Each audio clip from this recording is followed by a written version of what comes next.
வணக்கம். செல்வகுமாரின் அதிகாலை வானிலை ஆய்வறிக்கை. அதிகாரப்பூர்வ வானிலை அறிக்கைக்கு இந்திய வானிலை ஆராய்ச்சித்துறை அறிக்கையை பார்க்கவும். 2026 ஜூலை 19 ஞாயிற்றுக்கிழமை அதிகாலை நிலவர வானிலை பதிவு. அனைத்து விவசாயிகளுக்கும் பொதுமக்களுக்கும் ஒரு அன்பான வேண்டுகோள். திரும்ப திரும்ப நாம் சொல்லிக் கொண்டிருப்பது எல்னினோ, சூப்பர் எல்னினோ, அதனால் வறட்சி என்கின்ற அச்சம் வேண்டவே வேண்டாம். தயவு செய்து வேண்டாம். நாளுக்கு நாள் வந்து கொண்டிருக்கக்கூடிய பல்வேறு செய்திகள் காரணமாக விவசாயிகளுடைய மனநிலை கடுமையாக பாதிப்படைந்திருக்கிறதை நன்றாக உணர முடிகிறது. அதோட தாக்கத்தால் நானும் மனதளவிலே பாதிப்படைகிறேன். தயவு செய்து புரிந்து கொள்ளுங்கள். சொல்லும் வார்த்தை இன்றைக்கு சொல்வதும் அதே வார்த்தை தான், நீண்டகால அறிக்கையிலேயும் அதே வார்த்தை தான். தென்மேற்கு பருவமழை ஜூன் மாதம் தொடங்கும் பொழுது அங்கே இருக்கக்கூடிய காற்று திசை மற்றும் வேக மாறுபாடு இவற்றின் காரணமாக பொழிய வேண்டும். தாழ்வு சுழற்சிகளால் பொழிய வேண்டும். அப்படி ஆரம்பத்தில் பொழியாவிட்டால் பருவமழை முன்னேற்றத்தில் இருக்கும். வட மாநிலங்களிலே பருவமழை முழுமையாக பொழிந்து பாகிஸ்தானிலே பருவமழை தொடங்கிய பிறகு அங்கேயும் பருவமழை குளிர்வித்த பிறகுதான் முழுமையான காற்று கேரள பக்கம் திரும்பும். நிகழ்வுகள் வங்கக்கடலுக்கு வர வேண்டும். இந்த ஆண்டு நாம ஏற்கனவே சொல்லியிருக்கிறோம், பசிபிக் பெருங்கடல் வெப்பமும் இந்திய பெருங்கடல் வெப்பமும் ஒரே மாதிரி இருக்கு. இதுல எல்னினோ என்பது அமெரிக்க பக்கம் வெப்பம் உயர்ந்திருந்தாதான் எல்னினோ. நீங்கள் பார்க்கும் படமெல்லாம் அமெரிக்க பக்கம் ஏதோ சிவப்பு கலரில் போட்டு ஆசியா பக்கம் ஒன்றுமே இல்லாத மாதிரி காட்டிக் கொண்டிருப்பார்கள். உண்மை நிலவரம் அமெரிக்க பக்கமும் வெப்பம் உயர்ந்திருக்கிறது உண்மைதான். ஆசிய பக்கம் அதை விட கூடுதல் வெப்பம் உயர்ந்திருக்கிறது. இதை நாம் அப்பையிலிருந்து சொல்லிகிட்டே இருக்கோம். ஆசிய பக்கம் புயல்கள் உருவாகும். மத்திய பசிபிக் பெருங்கடலில் புயல் உருவாகி சூப்பர் புயலாக சீனாவை தாக்கும். சீனாவை மற்றும் தாய்வானை தாக்கும் என்று சொன்னோம். அது தாக்கியிருக்கிறது. இனிமேல் படிப்படியாக சீனாவுக்கு வரும், பிறகு ஹாங்காங் உள்ளிட்ட சீன பகுதிக்கு வரும், பிறகு அப்படியே வியட்நாம், கம்போடியா உள்ளிட்ட பகுதிகளுக்கு வரும். ஆகஸ்ட் மாதத்திலே அந்த நிகழ்வுகள் வங்கக்கடலுக்கு வரும். புரிந்து கொள்ளுங்கள். தென்மேற்கு பருவமழை எப்பொழுதுமே ஜூன், அதுக்கு அடுத்தபடியாக ஆகஸ்ட் தான் தீவிரமடையும். கடந்த ஆண்டு வானிலை அறிக்கையை நம்ம முன்கூட்டியே கடந்த 2025 வானிலை அறிக்கையை 2024 கொடுத்த பொழுது கூட நாம் முன்கூட்டியே பருவமழை அணைகளை நிரப்பும் என்று சொல்லியிருந்தோம். அதே போல் கடந்த தென்மேற்கு பருவமழை காலத்தில் மேட்டூர், பவானிசாகர், பரம்பிக்குளம் உள்ளிட்ட அணைகள் எல்லாம் முன்கூட்டியே நிரம்பியது. இந்த ஆண்டு என்ன சொல்லியிருக்கிறோம்? ஆகஸ்ட் தான் நிரம்பும். அதுவும் இந்த ஆண்டு ஆகஸ்ட் ஆடிப்பெருக்கு கல்ல, அதிலிருந்து 15 நாள் தாமதமாக நிரம்ப தொடங்கும். கண்டிப்பாக ஆகஸ்ட் இறுதியிலிருந்து கர்நாடகாவிலிருந்து தண்ணீர் தமிழ்நாட்டுக்கு வரும். செப்டம்பர் முதல் வாரத்தில் மேட்டூரை ஏறுமுகத்துக்கு கொண்டு போகும். கண்டிப்பாக மேட்டூர் மட்டுமல்ல, அனைத்து மேற்கு தொடர்ச்சி அணைகளுக்கும் மேறுமுகத்துக்கு தண்ணீர் கிடைக்கும் என்பதை நீங்கள் புரிந்து கொள்ள வேண்டும். தயவுசெய்து புரிந்து கொள்ளுங்கள். ஆக நாளுக்கு நாள் வரக்கூடிய தகவல் எல்லாமே காலங்கள் போக மாட்டேங்குது. மகிழ்ச்சியாக ஒரு காலம் ஓடுச்சுன்னா காலம் வேகமாக 2 மாதம் 3 மாதம் வேகமாக ஓடிடும். கஷ்ட காலம் என்பதனால நொடியும் நகர்வதே பெரிய சவாலாக இருக்கு. ஒரு நொடியும் பெரிய யுகமாக இருக்கு விவசாயிகளுக்கு. உண்மைதான். ஆகவே ஜூன், ஜூலை, இப்போதான் ஜூன் போய் ஜூலை மாதம் 18, 19, 20 தேதி ஆகிட்டு இருக்கு. இப்போதான் ஆகஸ்ட் வரணும். நாம் சொல்லியிருக்கிறோம். கடந்த வெப்பத்தையும் நாம் முன்கூட்டியே சொல்லியிருந்தோம். ஒரு 10 நாள் வெப்பம் அதிகமாக இருக்கும். தயவுசெய்து உடனே எள்ளுன பக்கம் ஓடிடாதீங்க. மனசை திடமாக வச்சுக்கிங்க. கொஞ்சம் அனல் காற்று வீசும்பாங்க, வெப்ப அலை வீசும்பாங்க. அதெல்லாம் நீங்கள் மனசில் போடாதீங்க.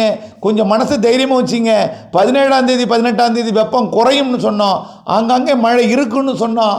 கடந்த 2 நாட்களுக்கு முன்பு சென்னையில் பெய்தது. நேற்றைக்கும் திருவண்ணாமலை, கள்ளக்குறிச்சி மற்றும் காஞ்சிபுரம் உள்ளிட்ட மாவட்டங்களுக்கெல்லாம், விழுப்புரத்துக்கு வடக்கே நேற்றைக்கும் மழைப்பொழிவு கொடுத்தது.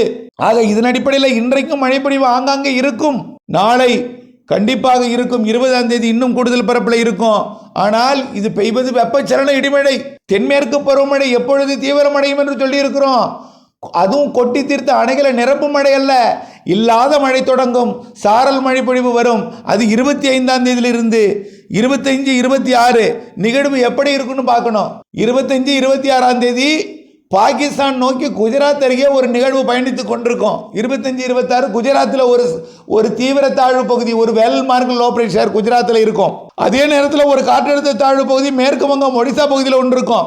அதே 25-26ஆம் தேதி பசிபிக் பெருங்கடல் நிகழ்வு தென்சீன கடற்பகுதி வழியாக ஹாங்காங்கை கடந்து சீனா பகுதி வழியாக அது வடகிழக்கு மாநில பகுதியை நோக்கி வந்து கொண்டிருக்கும். ஆக 25-26ஆம் தேதி எப்படி இருக்கும்? வடகிழக்கு மாநில பகுதியை நோக்கி சீனாவிலிருந்து ஒரு நிகழ்வு, மேற்கு வங்கத்தில் ஒரு நிகழ்வு வட இந்திய நிலப்பகுதியை நோக்கி, குஜராத்திலே ஒரு நிகழ்வு பாகிஸ்தானை நோக்கி. இவையெல்லாம் இப்போ தொடக்கம். அதுக்கடுத்து எப்படி இருக்கும்? பாகிஸ்தானை குளிர்விக்கும் பருவமழை கேரளாவில் அடுத்தது தீவிரமடையும். அடுத்தடுத்த நிகழ்வு ஏற்கனவே சீனா வழியாக தாய்வான் வழியாக பயணித்ததெல்லாம் இனிமேல் ஹாங்காங் வழியாக வரப்போகிறது ஆகஸ்ட் மாதம். அடுத்தது என்னாகும்? ஹாங்காங்கை தொடாமலே நேரடியாக வியட்நாம், கம்போடியா, லாவோஸ், தாய்லாந்து மற்றும் மியான்மர் வழியாக வங்கக்கடலின் வடக்கு பகுதிக்கு வங்கதேசம், மேற்கு வங்கம் மற்றும் ஒடிசா பகுதியை ஒட்டி வரும். எப்போ? ஆகஸ்ட் மாதத்தில். ஆகஸ்ட் இறுதியில் எப்படி வரும்? ஒடிசாவிற்கே நேரடியாக வரும். வங்கதேசம் மன்னிக்கவும், மியான்மர் வழியாக ஒடிசாவிற்கு வந்து தீவிர மழைப்பொழிவை தென்மேற்கு பருவமழையை ஆகஸ்ட் இறுதியில் 15 தேதிக்கு மேலே கொடுக்கும். அப்போ கேரளா கர்நாடகாவில் பருவமழை வழுக்கும். செப்டம்பர் மாதம் முதல் வாரத்தில், 2வது வாரம், 3வது வாரம், 4வது வாரம்லாம் ஆந்திர பிரதேசத்திற்கு நிகழ்வு வரும். எழுதி வைத்துக் கொள்ளுங்கள். தயவு செய்து குழம்பாதீர், பொறுத்திருங்கள். தயவு செய்து இன்னொரு இந்த மாத இறுதி வரையாவது, இந்த சாரல் மழைப்பொழிவு தொடங்க போகிற நாள் வரையாவது கொஞ்சம் அமைதி காத்திருங்கள். ஆகஸ்ட் மாதம் முதல் வாரத்தை விட 2வது வாரம் 15ஆம் தேதிக்கு மேலே தான் பருவமழையே உங்களுக்கு கொடுக்கும். அதுக்கு முன்னாடி கொடுக்குற மழையெல்லாம் நம்பிக்கை கொடுக்கும் மழை. வெயில் குறைந்து விட்டது, இதுவே உங்களுக்கு ஒரு சாட்சியாக இருந்திருக்கும். சென்னைக்கு அப்பப்போ மழை இருக்கும், சென்னைக்கு அருகில் உள்ள மாவட்டங்களுக்கு அப்பப்போ இருக்கும். இந்த மாத இறுதியில், அதாவது 25ஆம் தேதிக்கு மேலே தமிழ்நாட்டின் பெரும்பாலான மாவட்டங்களுக்கு, குறிப்பாக வட உள் மாவட்டங்கள், வடகடலோரம், ஆந்திர கர்நாடக எல்லையோரம் மற்றும் புதுக்கோட்டை, சிவகங்கை, மதுரை மற்றும் டெல்டா, அரியலூர், பெரம்பலூர், கடலூர் இந்த மாவட்டங்களுக்கெல்லாம் இந்த மாத இறுதியில் வெப்பசலன இடிமழை பிடிப்பு தீவிரமடையும். ஆகஸ்ட் 1ஆம் தேதியிலிருந்து 10ஆம் தேதி வரைக்கும் தென்மேற்கு பருவமழை வலுத்திருக்கும். 28 இந்த மாதம் ஜூலை 28க்கு மேலேயே ஆகஸ்ட் முதல் வாரத்தில் 10ஆம் தேதி வரைக்கும் நல்ல வலுத்திருக்கும் கேரளாவில். அதுவும் நம்பிக்கை கொடுக்கும் மழை, நம்பிக்கை கொடுக்கும் மழை, கூடுதல் நம்பிக்கை கொடுக்கும் மழை, முழு நம்பிக்கை கொடுக்கும் மழை என்று வர்ணிக்கலாம். அதை ஆகஸ்ட் 15லிருந்து கர்நாடகாவையே நிரப்பும்.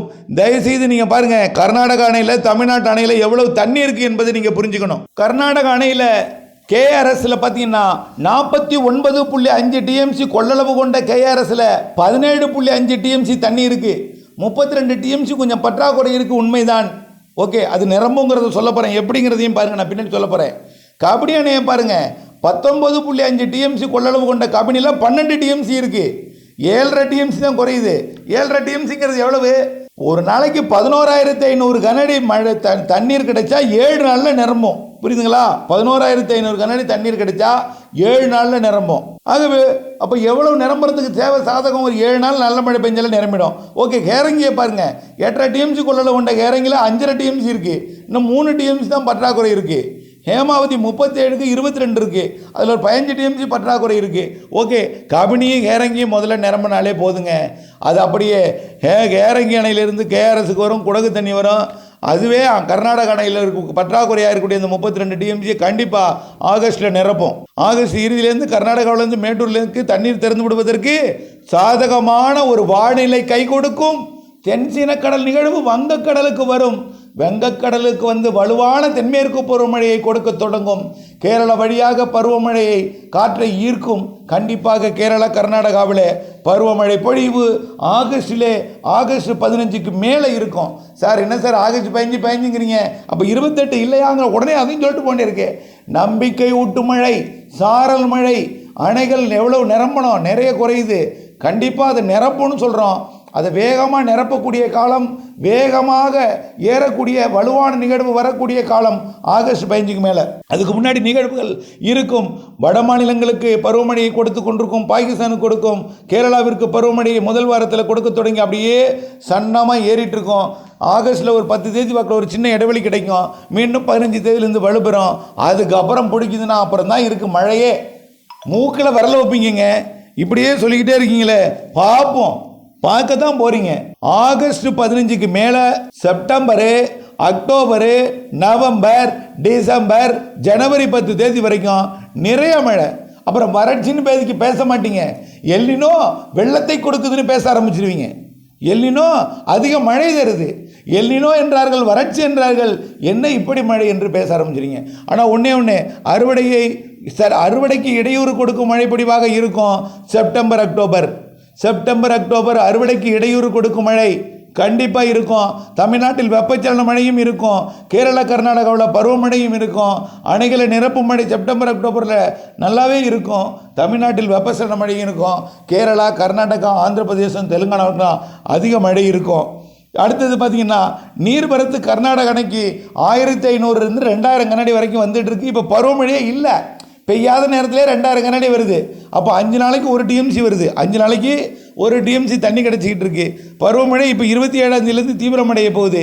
அது ஒரு 5000 கனஅடியை கொடுக்கும். அப்புறம் ஃபர்ஸ்ட் வீக்கில் தீவிரமடையும் பொழுது ஒரு 8000 கனஅடியை கொடுக்கும். ஆகஸ்ட் 15லேருந்து 10,000 15,000 20,000 25,000 30,000 1,00,000 கனஅடி வரைக்கும் ஆகஸ்ட் இறுதியிலெல்லாம் கர்நாடக அணைக்கு கொடுக்கும் வகையில் காவிரி நீர்பிடிப்பு பகுதிகளிலையும், நீலகிரி மாவட்டம் பவானி சாகர் நீர்பிடிப்பு பகுதிகளிலையும், அதே போல் பரம்பிக்குளத்துக்கு கொடுக்கும் நீர் தரக்கூடிய சோலையாறு நீர்பிடிப்பு பகுதிகளிலையும், அதே போல் அமராவதி நீர்பிடிப்பு பகுதி மறையூர், அதே போல் எல்லாத்துக்கும் மழைப்பொழிவை கொடுக்கும். மேட்டூர் பார்த்திங்கன்னா எவ்வளோ தண்ணி இருக்குது. மேட்டூர் போய் எல்லா ஊடகங்கள்லையும் இந்த தண்ணி இல்லாத இந்த குட்டையாக தேங்கியிருக்கு பாருங்க, அதை எடுத்து காட்டிக்கிட்டு இருக்காங்க. தண்ணி எவ்வளோ தெரியுமா இருக்குது? 93.47 டிஎம்சிக்கு 37.28 டிஎம்சி தண்ணி இருக்குது. 37 டிஎம்சி இருக்குங்க. அதாவது 11,500 கனஅடி திறக்கப்பட்டால் 37 நாளைக்கு தண்ணி இருக்குது. ஒரு போக 100 நாளைக்கு கொடுக்க முடியாது, அவ்வளோதான். ஒரு குறுவைக்கு முழுமையான 90 நாள் 100 நாள் கொடுக்க முடியாது, அவ்வளோதானே தவிர 37 நாளைக்கு தண்ணி இருக்குது. 120 அடிக்கு 75 அடி தண்ணி இருக்குங்க. ஆகவே குடிநீருக்காக 1000 அடி திறக்கிறாங்க. குடிநீர் தேவைக்காக கோடையில் கொஞ்சம் கூடுதல் திறக்க வேண்டியிருக்கும். குடிநீர் ரொம்ப அத்தியாவசியமாக இருக்குது. அதனால் நம்ம கொஞ்சம் இறங்கு முகத்துக்கெல்லாம் போகுது கோடையில், அது வேறு விஷயம். அடுத்தபடியாக பவானி சாகர் எவ்வளோ தண்ணி இருக்குது? 32.8க்கு 7 டிஎம்சி இருக்குது. 25 டிஎம்சி குறைவு, உண்மைதான். கண்டிப்பாக அது ஆகஸ்ட் இறுதி செப்டம்பரில் பவானி சாகருக்கு நீர்வரத்தை கொடுக்கும் வகையில் நீலகிரி மாவட்டத்தில் நல்ல மழை இருக்கும்.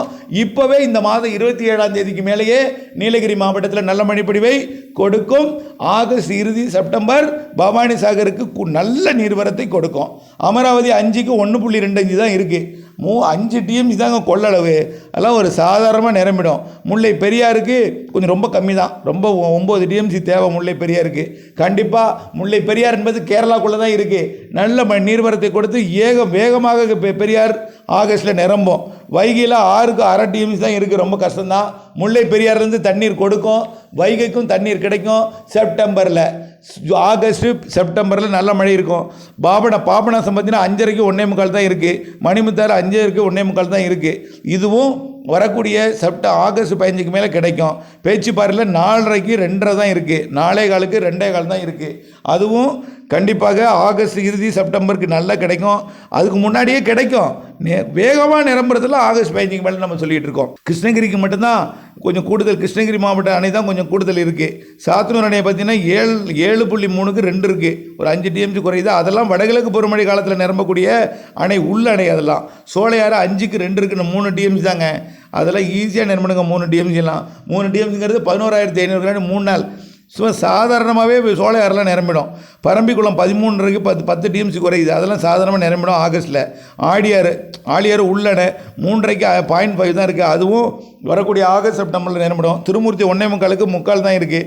1 டிஎம்சி தாங்க, அதெல்லாம் நிரம்பிடும். ஆகவே இவையெல்லாம் பார்க்கும் பொழுது அணைகளுக்கு ஒரு ரொம்ப பற்றாக்குறையாக இருந்தாலும் சிறிய அணை தான். அந்த சிறிய அணைகளை நிரப்புவதற்கு மழைப்பொழிவு சாதகமாக கை கொடுக்கும். உள்ளணை வடகிழக்கு பருவமழையில் கை கொடுக்கும். சாத்தியாறு, அதே போல் இந்த சாத்தனூர் அணையெல்லாம் உள்ளணை, அதெல்லாம் வடகிழக்கு பருவமழை தான் கை கொடுக்கும். இருந்தாலும் செப்டம்பர் அக்டோபர் முன்பகுதி, அதாவது தென்மேற்கு பருவமழை காலத்தின் இறுதி காலம் ஆகஸ்ட் 15க்கு மேலே செப்டம்பர் அக்டோபர் 15 வரைக்கும் பெய்யக்கூடிய மழையும் அந்த உள்ளணைகளுக்கும் கை கொடுக்கும். தயவுசெய்து புரிஞ்சுக்கிங்க. இந்த பருவமழை பற்றாக்குறை, எல்னினோ, சூப்பர் எல்னினோ, வறட்சி, இந்த வார்த்தையை போட்டு மனசில் குழப்பிக்காதீங்க. தயவுசெய்து பருவமழை பின்மழை, பருவமழை பின்மழை, தென்செனக்கடல் நிகழ்வு வங்கக்கடலுக்கு ஆகஸ்ட், செப்டம்பர், அக்டோபரில் வரும். பிறகு வடகிழக்கு பருவமழை காலத்தில் வரிசையாக வரும். நல்லா இருக்குது. நம்ம ஏற்கனவே சொன்னோம், இந்திய பெருங்கடல் வெப்பம் இருக்குது. நேற்றைக்கு சொல்லிக்கிட்டு இருக்காங்க எல்லாத்துலேயும், இந்திய பெருங்கடல் வெப்பம் அதிகமாக இருக்குது, வடகிழக்கு பருவமழை அதிகம் பெய்யலாம். இப்போ நேற்றைக்கு போட்டுட்ருக்காங்க. நாம் இன்றைக்கி சொல்லலைங்க, ரொம்ப நாளாக சொல்லிகிட்டு இருக்கோம். தயவுசெய்து புரிஞ்சுக்கிங்க. யாரையும் மனசையும் புண்படுத்துறதுக்காக நான் சொல்லலை. விவசாயிகள் வேதனைப்பட்டு இருக்காங்க. உலக வானிலை அமைப்பும் சரி, இந்திய வானிலை அமைப்பு எல்லாமே விவசாயிகளுக்கு கடும் அச்சுறுத்தலான செய்தியை தினம் ஊடகங்கள் பெரிதுபடுத்தியும் தினம் சொல்கிறதுனால, ஒரு செய்தியை திரும்ப எல்லா ஊடகம் போகிறதுனால மனக்கவலை ஏற்படுத்தியிருக்கிறது என்பதையும் தெரியப்படுத்த விரும்புகிறேன். தயவுசெய்து அச்சம் கொள்ள தேவையில்லை. வெப்பச்சலன மழை, இடிப்படி பிடிப்பு ஆங்காங்கே இருக்கும். இந்த மாத இறுதியில் கொஞ்சம் வெப்பச்சலன இடிமணி பொழிவு கொடுக்கும். பருவமழை மாத இறுதியிலிருந்து கேரளாவில் தீவிரமடைஞ்சு, அடுத்த மாதம் கொஞ்சம் தீவிரமடைஞ்சு நல்ல மழைப்பொழிவு கொடுக்கும் என்ற நம்பிக்கை வேண்டும். மேலும் விரிவாக அடுத்த அறிக்கையில் பார்ப்போம். நன்றி.